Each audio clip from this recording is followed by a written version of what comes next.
IP ACO great 2 அந்த எக்ஸாமுக்கான time management பற்றி தான் பார்க்க போகிறோம். டைம் மேனேஜ்மெண்ட் ரொம்ப முக்கியம் உங்கள் கட் ஆஃபை பூஸ்ட் பண்ணுறதுக்கு. ஸோ இதில் என்ன பெரிய விஷயம் ப்ரோ, 60 மினிட்ஸ் இருக்குது, 5 பார்ட்ஸ் இருக்க போது ஒரு பாட்டுக்கு 12 நிமிஷம் கொடுத்தேன்னா எனக்கு 60 நிமிஷம் நான் ஈஸியாக எக்ஸாம் முடிச்சிருவேனே அப்படின்னு கேட்டிங்கன்னா இல்லை, கண்டிப்பாக அப்படி பண்ணால் உங்களால் கட் ஆஃப் பூஸ்ட் பண்ண முடியாது. ஸ்கோரிங் பார்ட், அந்த 2 பார்ட் ஸ்கோரிங் பார்ட் முக்கியமானது, அதுக்கு நீங்கள் டைம் அதிகமாக கொடுத்து தான் ஆகணும். ஃபஸ்ட்டு முக்கியமான ஸ்கோரிங் பார்ட் பார்த்தீங்கன்னா லாஜிக்கல் ரீசனிங், அதுக்கு நீங்கள் கண்டிப்பாக 15 மினிட்ஸ் கொடுத்து தான் ஆகணும். இங்கிலீஷ் லாங்குவேஜுக்கு 15 minutes. So current affairs, general awareness, இது ரெண்டுக்கும் பார்த்தீங்கன்னா 8 நிமிஷத்தில் நீங்கள் வந்து முடிக்க ட்ரை பண்ணி தான் ஆகணும். அடுத்து ஆப்டி கொஞ்சம் டைம் எடுத்து தான் ஆகும், இருந்தாலும் நீங்கள் வந்து 14 மினிட்ஸ்க்குள்ளே முடிக்க பார்க்கணும். இப்படி முடித்தா மட்டும்தான் நம்ம வந்து இந்த டைத்துக்குள்ளே நமக்கு வேணுன்ற கட் ஆஃபை அச்சீவ் பண்ண முடியும்.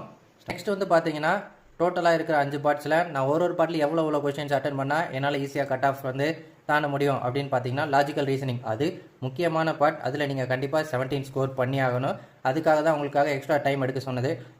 செகண்ட் வந்து பார்த்தீங்கன்னா இங்கிலீஷ் லாங்குவேஜ், அதுக்குமே வந்து 17 கொஸ்டின் நீங்கள் அட்டன் பண்ணியே ஆகணும். சரி, இங்கிலீஷ் லாங்குவேஜுக்கு ஏன் அவ்வளோ டைம் எடுக்க சொன்னீங்க அப்படின்னு பார்த்தீங்கன்னா காம்ப்ரிஹென்ஷன் இருக்கும். ஸோ அது கொஞ்சம் லென்த்தியாக கொடுத்தாலும் கொடுத்தது தான், நீங்கள் அதையும் ஆன்சர் பண்ணி தான் ஆகணும். அப்போ தான் 17 கொஸ்டின் அட்டம் கொடுக்க முடியும். அதனால தான் அதுக்கு அதிக டைம் எடுக்க சொன்னேன். நெக்ஸ்ட் ஸ்கோரிங் ஹையாக இருக்கிறது பார்த்தீங்கன்னா கரண்ட் அஃபேர்ஸ், அதில் கண்டிப்பாக ஒரு 10 பண்ணிடலாம். ஜென்ரல் அவேர்னஸ் அதில் ஒரு 12 பண்ணிடலாம்.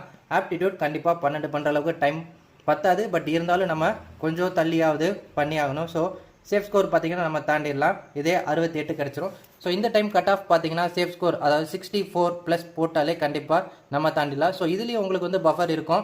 நீங்கள் வந்து கரண்ட் அஃபேர்ஸ் ஒரு +2 பண்ணலாம்.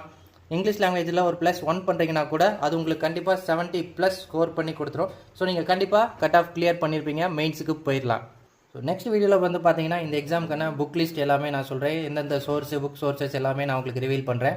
So stay connected.